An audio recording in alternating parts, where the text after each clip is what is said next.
thank you very much for all of you being here today. Apologies if you expected somebody else to be presenting, but let's jump into it because I have a lot to say.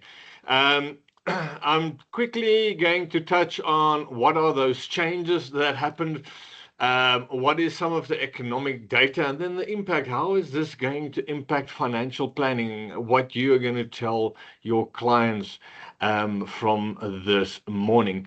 Now, I must say, I was pretty surprised. I was expecting a boring budget. It was clear that the taxes were going to be better than expected because of gold and what the mining section of South Africa was doing. So we did not expect any tax increases. We were hoping for at least an inflationary increase in the personal income tax brackets.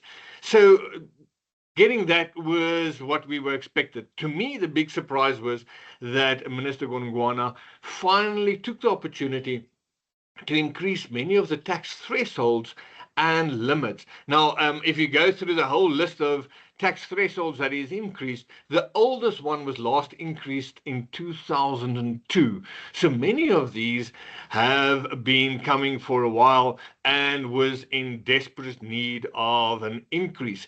So if you look at it, it is probably not that big a tax benefit that anyone is getting. The inflationary increases means that you're basically going to be in exactly the same position. If you get a salary increase of 3.4%, your tax will decrease with 3.4%. So you'll be basically paying the same amount of taxes.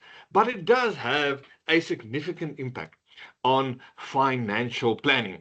So let's start off and look at the personal income tax. As I've just said, inflationary increases of 3.4% in the tax brackets.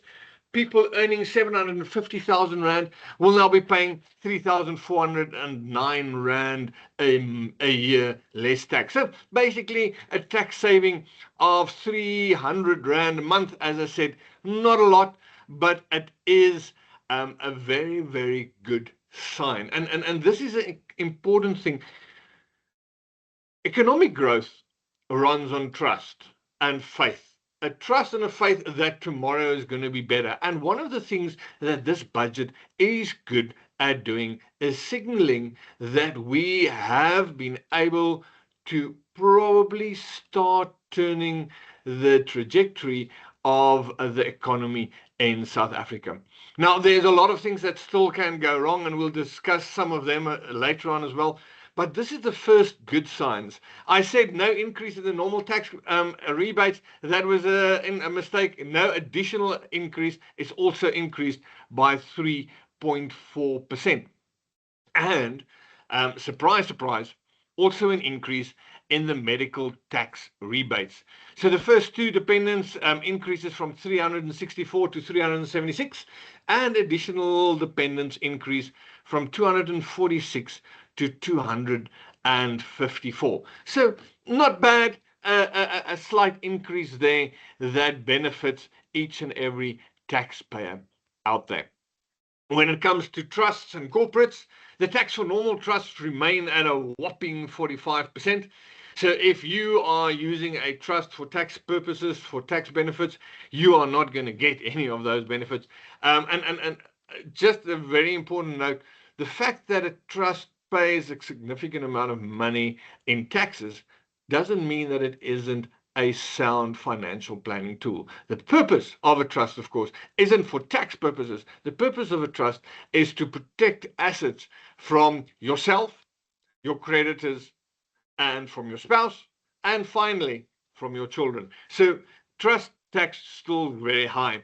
The tax rate for corporate business remains at 27%, where it dropped to about 2 years ago. And then a very interesting thing is micro businesses. Their tax brackets have increased with a massive 80%. Now, when you have a micro business, you are allowed to pay tax purely on your turnover. So you don't have to do all the calculations of what was my gross income, what was my expenses, and what was my net profit.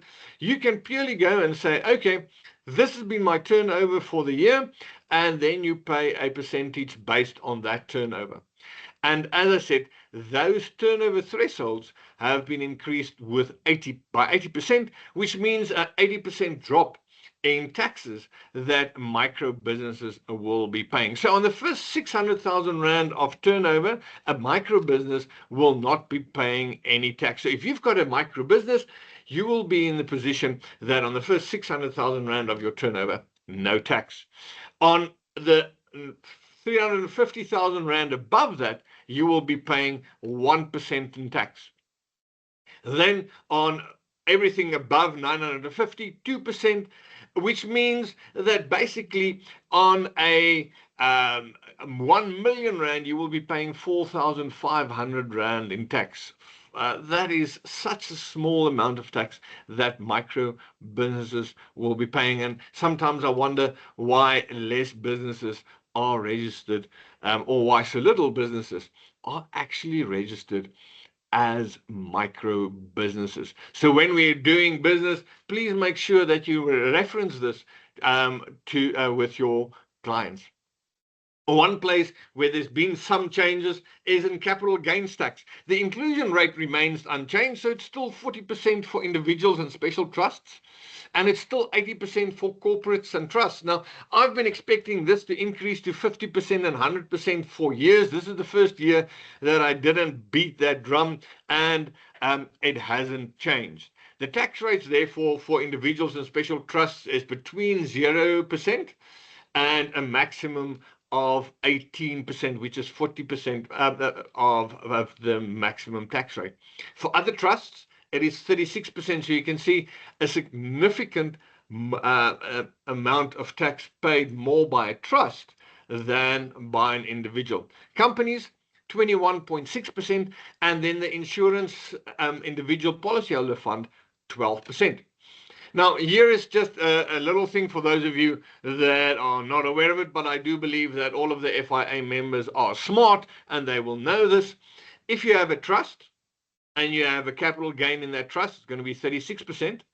But you, as a trust, because of the fact if all of your beneficiaries are individual taxpayers or individual persons, your money in an endowment will be invested in the insurance individual policyholders fund. So you can reduce the capital gains tax paid by a trust from 36% to 12% simply by putting the investment in a trust within an endowment wrapper. And that is a very, very important advice that it's 24% less tax that your clients will pay just by giving the right advice in that regard. And also, when it comes to capital gains tax overseas, please remember, and it's something that is so often forgotten. If you have an investment on the London Stock Exchange, that is seen as an asset in the UK if you pass away. There's probate on it, and there's capital gains tax on it, and there's estate duties on it. The way to do that is by ensuring that your offshore investments is in an offshore endowment, where that offshore endowment is the owner of the investments, not you, and therefore when you die, there's not probate, capital gains tax, and estate duties on it. The capital gains tax and the estate duties are are between you and the insurer, and therefore only subject to South African taxes. The other nice thing that finally happened for the first time in a very long time is that the exclusions have been increased. So the annual exclusion increases from 40,000 Rand to 50,000. And should you be passing away this year, you will get a 440,000 Rand exclusion at death. You won't benefit from it, but at least your family will. The primary residence exclusion also got quite a nice jump there. Now jumps up to 3 million Rand for a primary residence. and the small business exclusion increases to 2.7 million rand. So if you sell your practice one day and your practice is worth less than 15 million rand and you are older than 55, when you sell that small business, your first 2.7 million rand of capital gain will be excluded. So that is quite a nice change that has been made with regards to those exclusions in capital gains tax. So what has happened to the other wealth taxes? And we've got a lot of people out there that are constantly pressuring National Treasury to increase these wealth taxes. But fortunately enough, National Treasury has stood quite firm, and they've done a presentation on this. I don't know how many of you have seen it, but it basically National Treasury and Mr. Kieswetter from the South African Revenue Services have shown that the tax rate of the top marginal rates is so high that if you increase it, we will more than likely be earning less income. There's research that shows that the previous tax increase from 43 to 45% actually yielded very little additional tax. It's called the Laffer curve, and it shows that if tax goes above a certain level, people actually change their way, that they work less, they do less to pay less tax. It's not worth your while if you are working harder and half of your money is going for tax in any case. So when it comes to the other wealth taxes, dividend tax, no changes there. Estate duty taxes, no changes on that side. And no changes to the donation tax rate. But for the first time in a long while, they've increased the tax exemption. So natural persons will now be able to donate 150,000 Rand a year without paying donations tax, up from the existing 100,000 Rand. And for entities, that amount has jumped from 10,000 to 20,000 Rand. But in the documentation, there is a very, very small warning that also comes through. Donations between spouses are completely exempt. So you can donate as much as you want to your spouse. What SARS have been founding and what National Treasury has been founding is that people that are planning to emigrate have been using this to avoid taxes. So one of the spouses will become a non-tax resident in South Africa. And after they've become non-tax resident in South Africa, the tax resident spouse will then start donating substantial amounts of money to that non-resident spouse. And then thereafter, they will also become non-resident. And by doing that, they've been able to circumvent capital gains taxes and other taxes. So the loophole of making donations to non-resident spouses will be closed, and you will not be able to make donations to non-resident spouses over and above the 150,000 Rand going forward. So that little loophole there that has been used for high net worth individuals, that one will be closing pretty shortly. Another interesting one is that transfer duties, the tax brackets there have been increased by 10%. So less taxes that you will be paying if you are transferring any properties from next year, basically from the 1st of March. So let's jump over to savings. What has happened in the savings world? Well, the interest exemption has remained unchanged, 23,800 for those below 65 and 34,500 for those over 65 years of age. Not a massive interest exemption, but interestingly enough, with inflation rate now being pegged at 3%, interest rates will be dropping. So effectively, it is being increased as interest rates drop because you will be getting less interest, and therefore the interest on a larger amount of investment is actually exempted.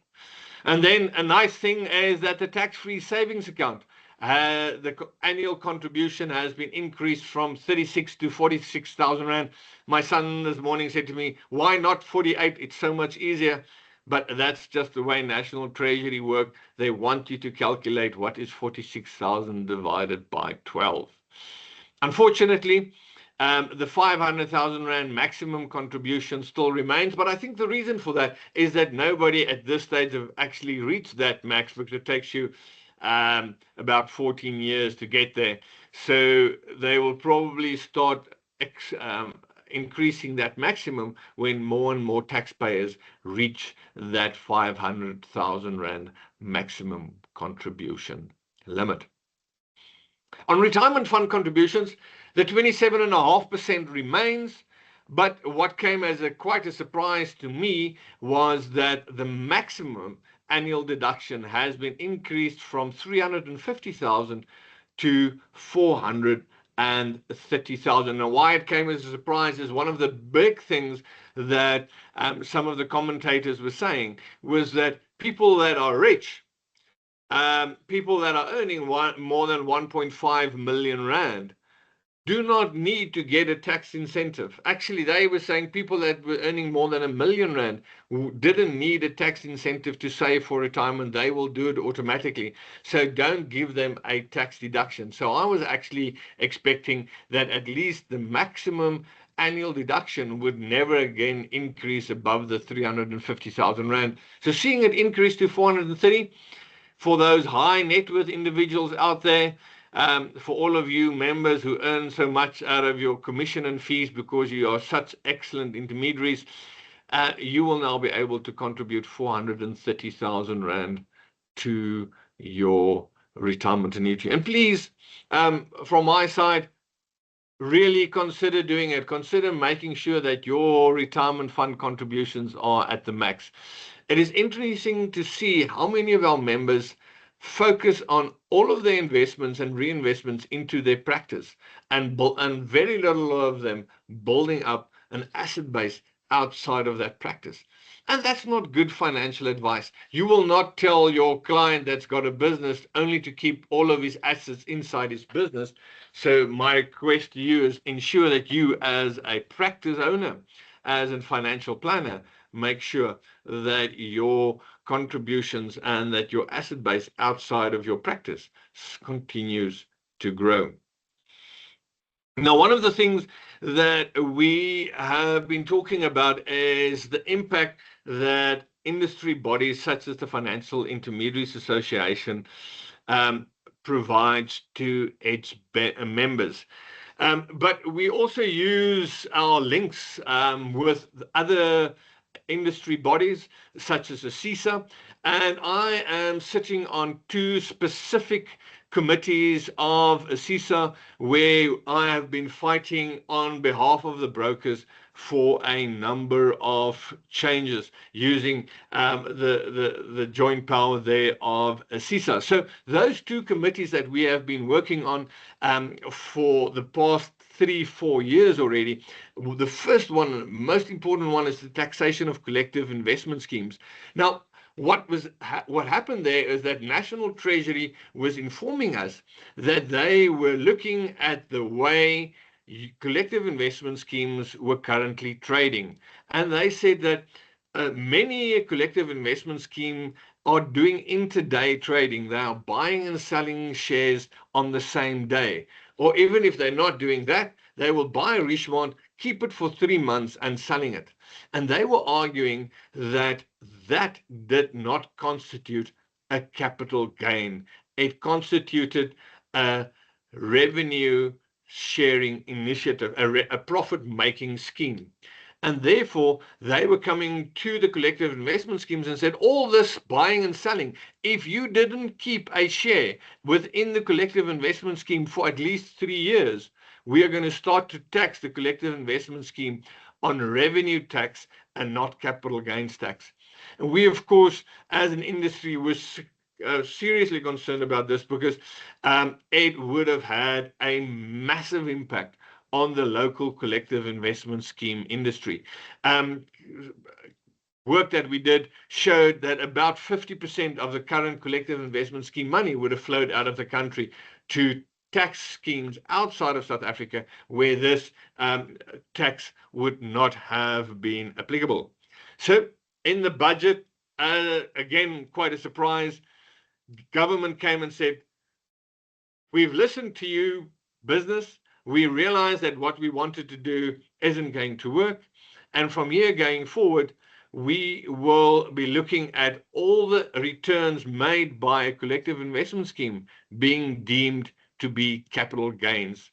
Now, they haven't said whether they are going to tax that capital gains within the trust, within the collective investment scheme, or as we currently do it, only when you sell it, because there was some arguments about that as well. But I am confident that we have now got an amazing future for collective investment schemes where everything will be capital gains tax and you will be taxed only when exiting or changing your collective investment schemes. Of course, this weird and wonderful scheme that some companies have been running where you swap your shares for collective investment schemes and you have some of your own collective investment scheme, that is going to be stopped. And there is even a very good argument to be made that if you created the collective investment scheme purely for a family that did not meet the requirements of the CISCA Act, it can be ignored and they can tax you with fines and penalties on that Section 42 transfer that you made. So that is at least good news on the taxation of collective investment schemes and a win for us as industry. Also shows how nicely the National Treasury and the regulators actually listen to us and understand the risks and the unintended consequences of some of their changes. The other thing that we have been fighting now for about 3 years was the foreign discretionary allowance, that annual lump sum or annual amount of 1 million that you can transfer without getting the necessary approval. We've said that that amount hasn't been changed for a while, and we've shown how much the admin for financial services businesses were on that. And that foreign discretionary allowance has now been increased from 1 million to 2 million rand. Together with that, your credit card payments now that you are allowed to do has been increased from 50,000 rand to 100,000 rand. So a very nice relaxation in the admin regarding that foreign allowances. So that has been good news on the savings front.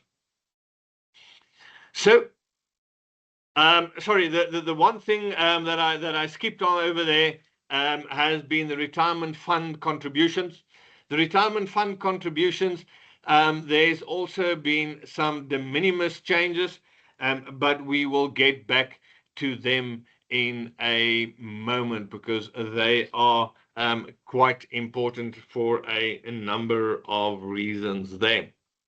Other tax changes. Value-added tax remains at 15%, but in the past you were required to register for value-added tax if your turnover was more than 1 million. That compulsory registration threshold has now been increased to 2.3 million. So that is a very, very nice increase that they've given there.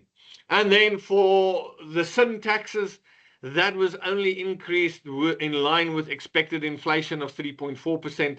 So basically, drinking and smoking will cost you 3.4% more than it did in the past. And that 3.4% increase also went through to the fuel levy. So you can see on petrol, there's a 4.10 rand fuel levy, a 2.25 rand road accident fund levy, and a 19-cent carbon tax levy. So that brings you up to about 6.50 rand, about a third of the price of fuel that you pay is a tax for government. Now, you can argue that you do not like value-added tax, and you can argue that you don't like excise duties and you don't like fuel levies. But this is the broadest way of getting any taxes. It's called indirect taxes. And the benefit of it is that even people that are outside of the tax net, that are doing things to hide their income, are subject to paying value-added tax, excise duties, and fuel levies. And then another interesting incentive that they've introduced to try and support the development of the production of electric and hydrogen vehicles in South Africa. Companies that produce these vehicles will now be able to write off 150% of their production costs in year one. So hopefully this will mean that companies will come to South Africa to build the electric and hydrogen vehicles in South Africa, and then also that when they sell those vehicles in South Africa, that they will hopefully cost significantly less. This is all part of the South African government's focus on becoming slightly more green. So yeah, hopefully we won't have load shedding. Otherwise, we will have a lot of these vehicles standing next to the road with a flat battery. And that's also an interesting thing. South Africa, of course, not a bad country for electric and hydrogen vehicles, even though Eskom is still not 100% where it should be. But one of the big problems that they've found with the cold in Europe and in the US is that electric vehicles do not generate heat. So it's very difficult, and it takes a lot of power out of that vehicle to heat those vehicles in wintertime. So it makes them less efficient in winter in those areas in the world. But in South Africa, where we're all hot, we can use electric vehicles much better. So other tax changes, that de minimis rule that I just spoke about, 360,000 Rand, that is the amount where you can now commute a retirement fund, and 150,000 Rand where you can commute an annuity. So when an annuity has dropped down to 150,000 Rand, that annuity can be commuted to a lump sum. Now, for very, very long, it was unclear whether this commutation was per product or per insurer. And the budget has now come out and said very clearly that this commutation is per fund or per insurer.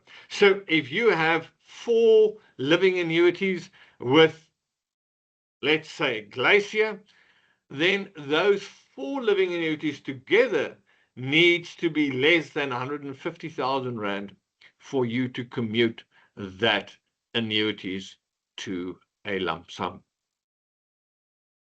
The other point that we have been working on with national government, National Treasury for quite some time, and with the regulator, has been unclaimed assets. Now, there's a rough estimate out there that unclaimed assets in the financial services industry amounts to about 88 billion Rand. Now, what's unclaimed assets? That are pension funds, and most of them are in the mining sector, where the people that contributed to that fund are unknown.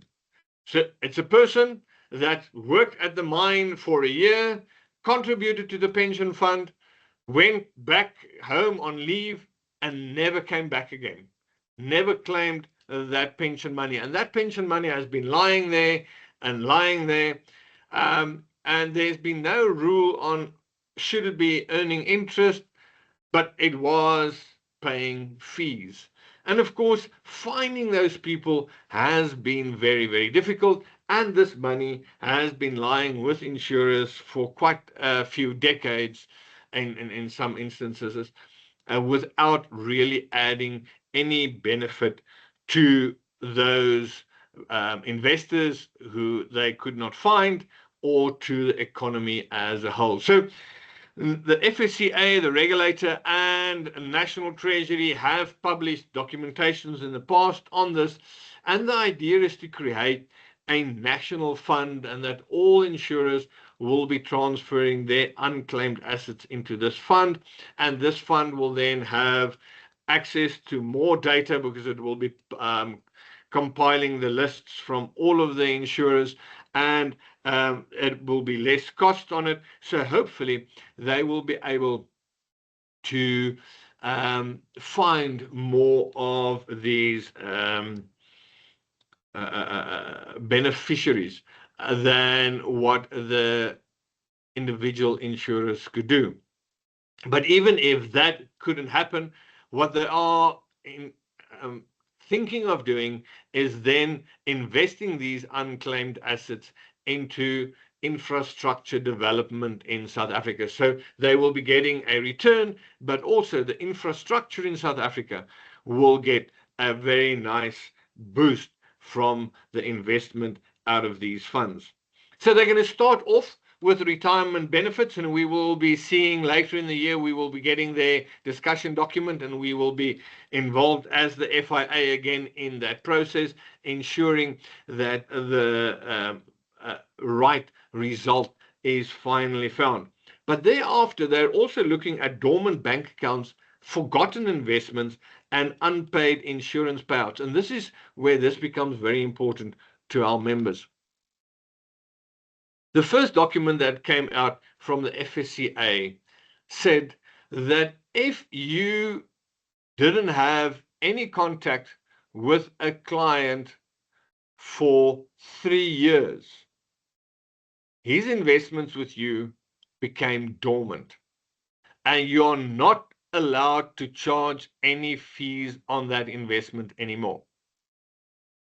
If in another 3 years you still didn't have any contact with that client, that money becomes unclaimed assets.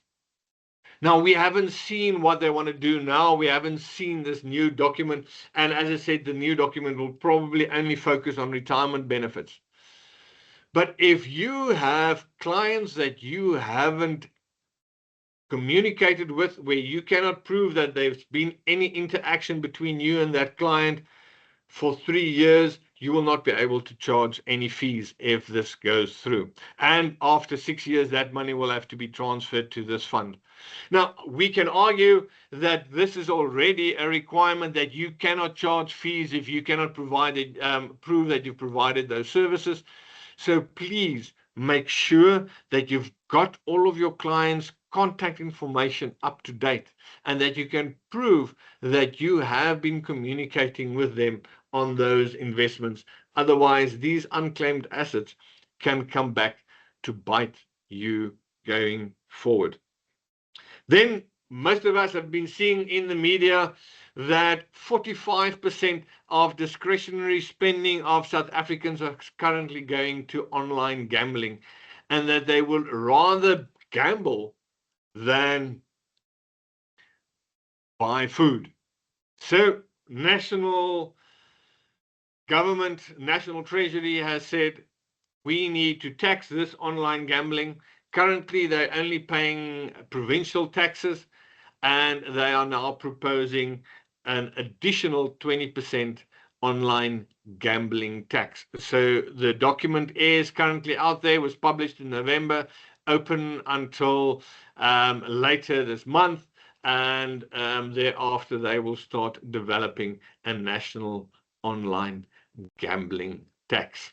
So those are basically the changes, the things that we've seen in the budget. What is the economic data that we also saw in this budget? Because that, of course, also impacts the financial planning that we do for our clients.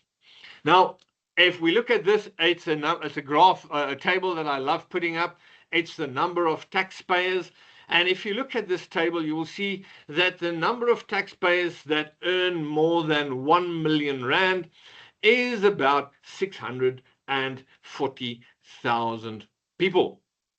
Now, that is up 70,000 from last year. So quite a nice jump of about 10% in taxpayers above 1 million, which means that some of those trendpreneurs out there might not be going to jail, but at least SARS will be getting their portion of the money back through taxes. If we look at the right-hand table, you'll see the right-hand column of the table, you will see that those people over 1 million, that earn over 1 million in taxable income, pays 50% of South African taxes. So 640,000 people in South Africa, roughly 1% of the population, pays 50% of personal income tax. Now, you can say one of two things, depending on what side of this fight you are standing. You can say, look at that. 640,000 people in South Africa are rich. They're taking all the money from all the other people. Or you can say, look at these people working extremely hard, trying to build the economy, and they are subjected to paying 50% of South African taxes. How you want to use that data, it's up to you. I'm just providing you with this interesting piece of information. Let's look at the budget framework. For 2025-2026, we could see that the budget deficit was 4.6% of GDP. This year, it's dropping to 4%. So definitely a smaller budget deficit that we will have this year than last year. It does not mean that our debt hasn't increased, because that 324,000 rand, and just remember that's basically last year it was 1 billion rand a day that we need to borrow. More than my wife needs to borrow on a day-to-day basis. 1 billion rand a day, slightly less this year.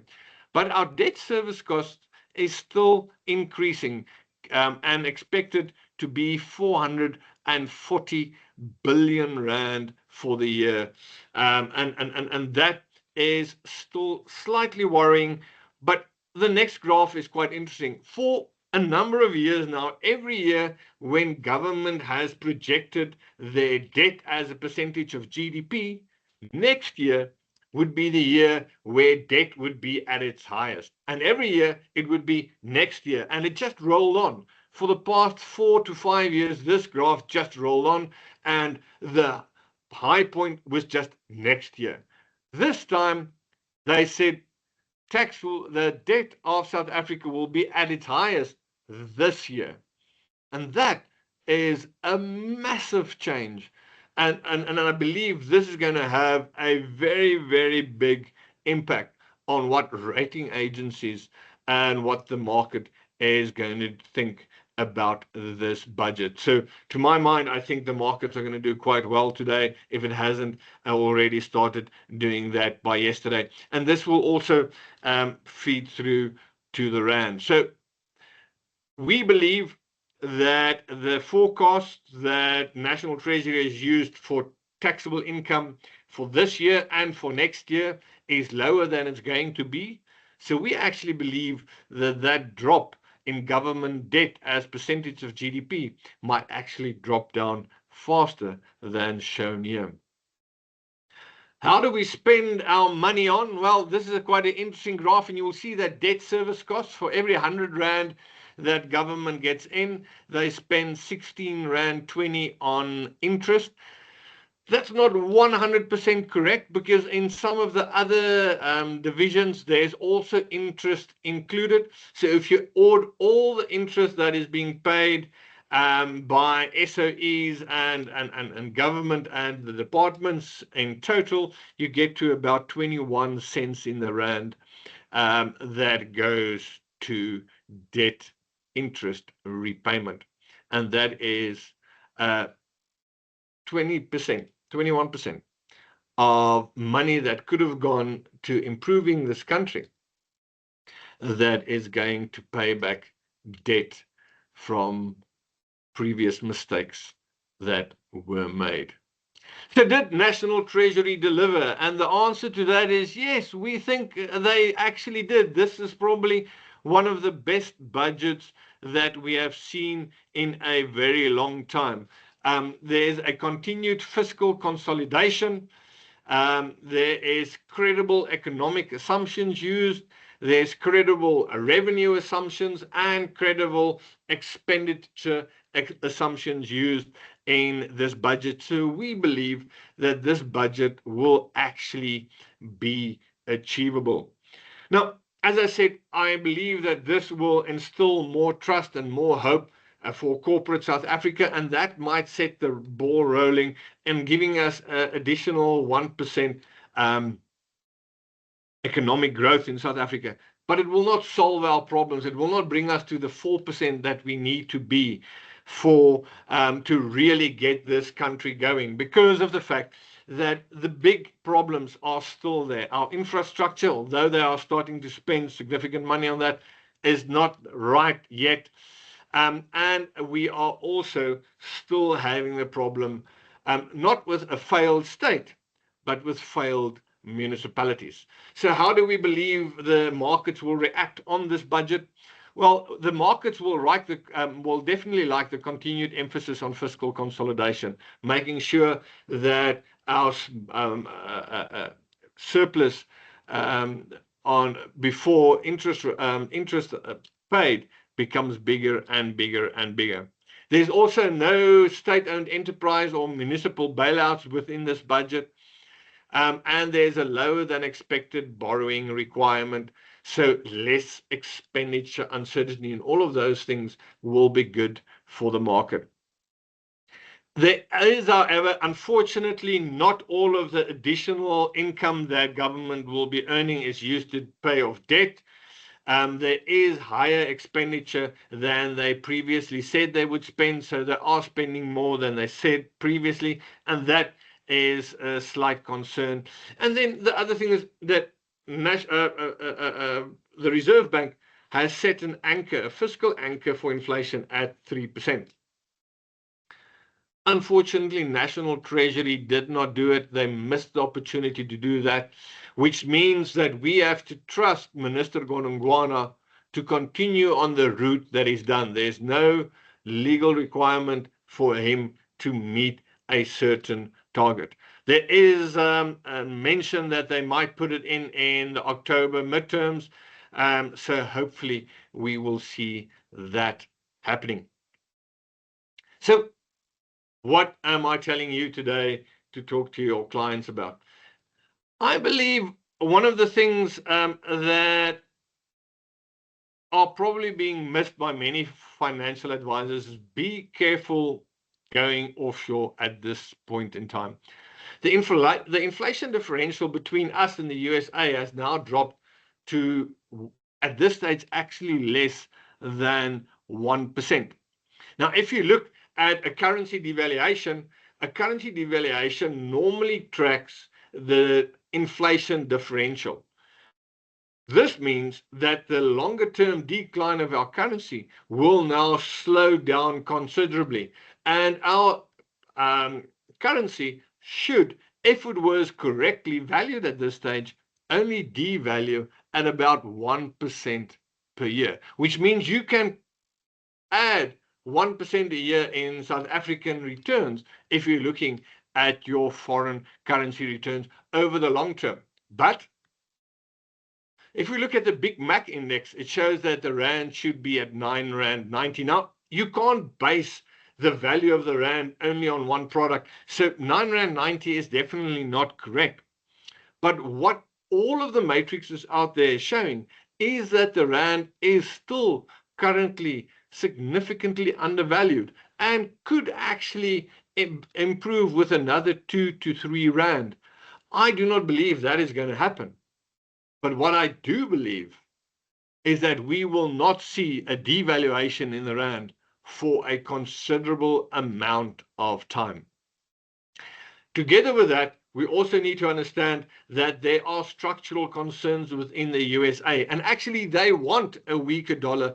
So what we've been seeing is that the dollar has been weakening against all other currencies over the past year, and it looks, if we look at all of the analysis that we do, it looks as if that weakening will continue for 4-5 years onwards. So if the dollar is weakening, our inflation differential is less than 1%, our rand is currently undervalued, and add on top of that, South Africa is on the brink of a ratings upgrade, which will mean that money will start to flow back into South Africa and the debt costs will decrease.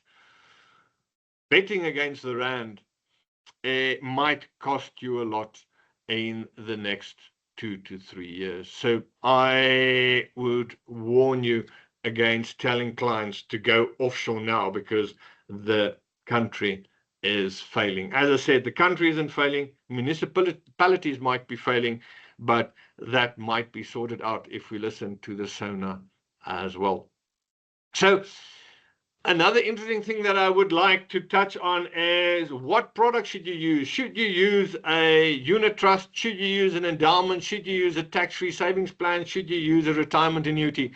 So what I've done is just compared 3 products: the post-tax UT, and a tax-free savings plan, and a retirement annuity.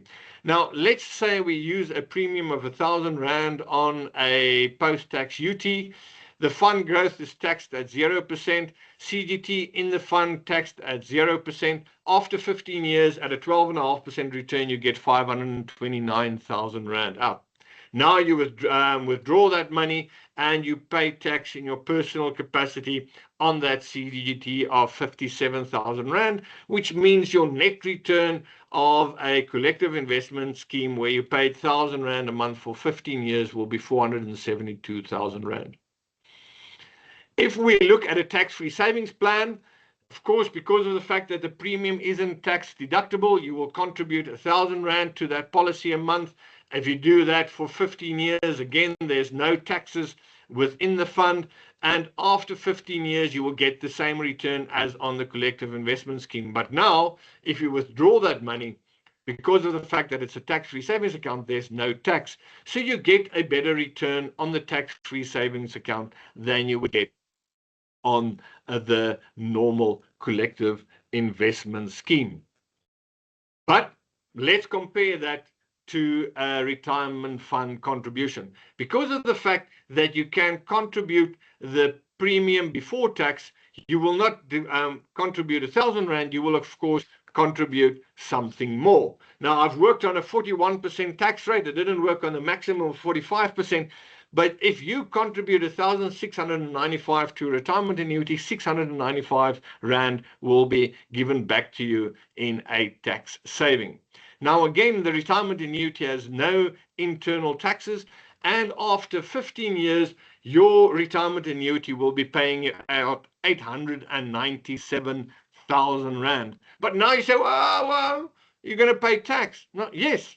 Let's assume that you've used up your 550,000 Rand tax-free somewhere else. You will be paying 248,000 Rands of taxes, nearly 5 times more tax than you would pay when you withdraw from the retirement, from a normal unit trust. And this is what people say, and they say, I'm not going to pay 250,000 Rand tax. I'll rather pay 57,000 Rand tax. That is not the question that you should be asking yourself. You should ask yourself, how much do I have left after I paid the tax? What's the net amount that I have? And on a retirement annuity, that's close on 650,000 Rand, a third more than you would have on a normal collective investment scheme. So, to my mind, if you're saving for the long term, start with a retirement annuity. There's a hell of a lot of other benefits and reasons why a retirement annuity should be used. Many people say to me, oh, yeah, but you've got Regulation 28. If you want to beat Regulation 28, you would need to get 3.4% additional growth on your unit trust per year for that 15 years every year because of the fact that you were able to put more offshore. And I've just shown you that's probably not going to give you a better return. So to conclude, the future of your clients are more dependent upon you and the advice that you give them than on President Ramaphosa or on Donald Trump. What they do are actually irrelevant to the future of your clients. The success of their future and their retirement depends exclusively on how much they have planned. It's important to realize, and I've seen this in the 30 years that I've been in the industry, people don't get rich by increasing their income, but by cutting their expenses. We had a teacher that passed away at the age of 85 years with 90 million rands in a share portfolio because he managed his expenses. Remember, if you're cutting your expenses and it doesn't hurt, you didn't cut deep enough. I hope that added some value. I hope you understand what's happened in the budget. You've got some things that you can go and discuss with your clients, and that you can see that there's definitely hope and a future in South Africa, and that it looks as if things might finally be starting to turn for the better in our country.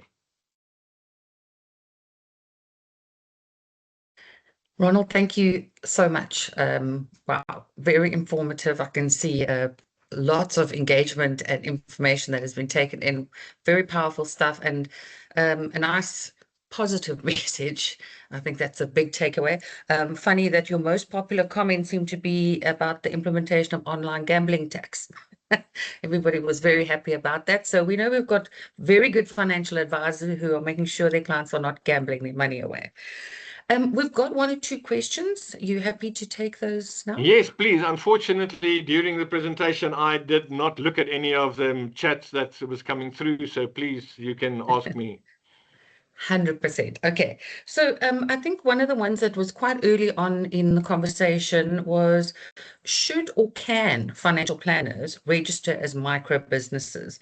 Now, we did get a response from one of our members because we are community driven. We like to help each other out. But I think let's hear your input on that. Now, there are specific requirements on that. And it is going to be extremely difficult for an FSP. I must say I have not recently worked on the registration as micro businesses, but I believe I agree with Maggie that it isn't possible for us, unfortunately. But if it is, we will get back. But at this stage, I think the answer to that is definitely no. Okay. And I've also got Angie had shared a question. Would you suggest as an advisor we get a directive on the tax payable as an SME?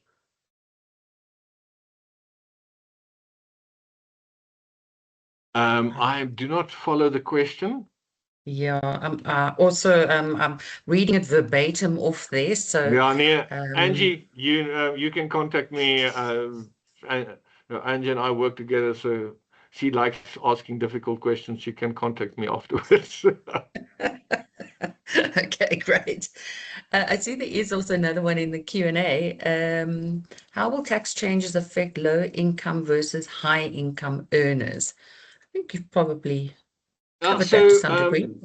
So the 3.4% increase in the brackets plus the 3.4% increase in the rebates will have a slightly bigger impact percentage-wise on the poor than it would have on the rich.